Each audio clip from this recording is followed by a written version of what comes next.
নমস্কাৰ পুনৰ মই বৰ্ণালী আপোনালোকক মোৰ অন্য এটি ভিডিঅ'লৈ স্বাগতম জনাইছোঁ। যিসকলে মোৰ ভিডিঅ'বোৰ চাই সঁহাৰি জনাইছে তেওঁলোকলৈ বহুত মৰম থাকিল আৰু যিসকলে মোৰ ভিডিঅ'টি নতুন হ'ব তেওঁলোকেও মোক মৰম দি যাব বুলি আশা কৰিছোঁ। এসপ্তাহ মানৰ পৰা আমাৰ ভেলাঘৰ আৰু খৰিবিলাক কটা হৈছিল। আমি এতিয়া কামবিলাক চোতাল চাফা কৰি মেলি এতিয়া হাত কটাত লাগিছে আমি মানুহখিনি গোটেইখিনি। মেজি ভোজৰ কাৰণে আমাৰ চুবুৰীটো প্ৰত্যেক ঘৰৰে সকলো সদস্য ওলাই আহিছে আৰু সকলোৱে হাতে কামে লাগি কামখিনি কৰিছে।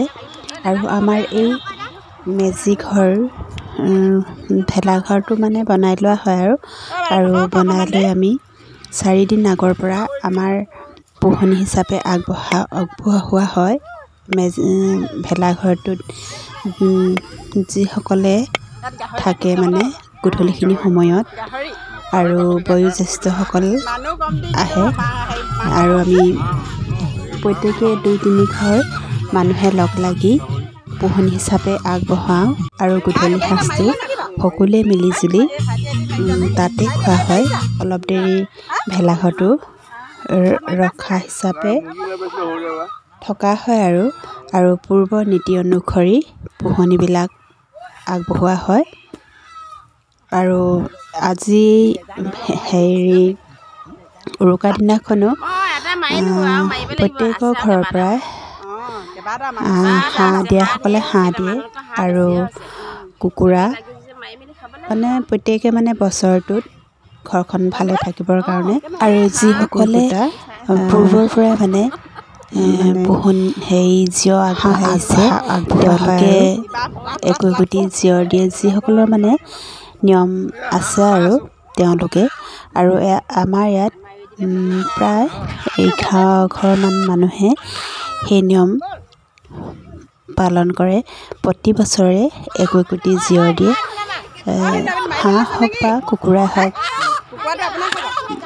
জীয় এটি দিয়া হয় আৰু তেনেদৰে আমি সকলোৱে মিলিজুলি আমাৰ এই মেজি ভোজৰ আয়োজনটো খুব সুন্দৰভাৱে কৰা হয় আৰু আমি ৰাতিলৈ আৰু অন্য লোকেও আমাৰ এই মেজি ভোজৰ আৰু ঘৰখনৰ মংগলৰ বাবে আৰু পৰীক্ষাৰ্থী থাকিলে পৰীক্ষাৰ্থীসকলৰ বাবে একোটি জীয় আগবঢ়ায়। আমাৰ এই চুবুৰীটো 18 ঘৰ মানুহ লগ লাগি আমি মেজি ভোজটো খাওঁ।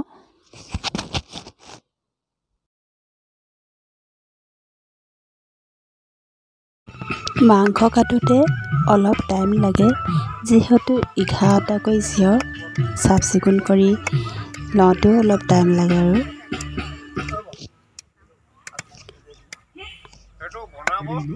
আৰু এক্সট্ৰাকৈও অলপ মাংস কিনা হয়। অলপ ৰন্ধা মেলাটো দেখুৱাই দিছোঁ আৰু কেনেদৰেনো তেওঁলোকে ৰান্ধি আছে।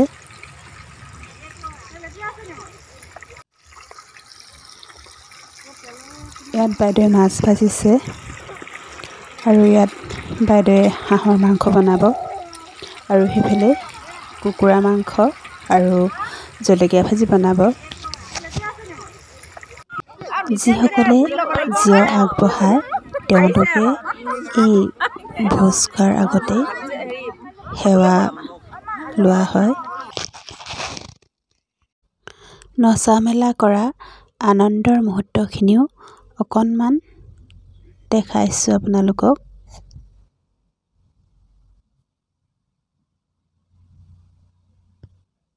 খোৱা বোৱা শেষ কৰাৰ পিছতে জুই তাপ ল'বৰ বাবে সকলোৱে জুইৰ ওচৰত অলপ সময় বহিলোঁ। এয়া ৰাতিপুৱা সময়খিনি। ৰাতিপুৱাই গা ধুই আহি ল'ৰা তিনিটিয়ে মেজিটি জ্বলাই দিছে আৰু সিহঁতি এতিয়া মাহ কৰাই ছটিয়াইছে। মাহ কৰাই ভাজি লৈ অহা হয় প্ৰত্যেকেই ঘৰৰ পৰা আৰু ইয়াৰ মাহ কৰাই অলপ প্ৰত্যেকেই ছটিয়াই, কিয়নো পূৰ্বৰে এটি নিয়ম হয় যে মাহ কৰাই মেজিলৈ ছটিয়াব লাগে। আৰু আমাৰ প্ৰত্যেকৰ ঘৰৰ পৰাই চাহ বনাই অনা হয় মেজি কাষলৈকে আৰু এই মেজি ওচৰতে সকলোৱে বহি তাপ লৈ লৈ চাহ খোৱা হয় আৰু এই মেজি তাপ ল'লে হেনো বহুতো বেমাৰ দূৰ হয় সেয়েহে সকলোৱে চাহ খাই মেজি তাপ লোৱা হয় আৰু ভিডিঅ'টো চাই ভাল লাগিলে লাইক কমেণ্ট শ্বেয়াৰ ছাবস্ক্ৰাইব কৰিবলৈ নাপাহৰিব।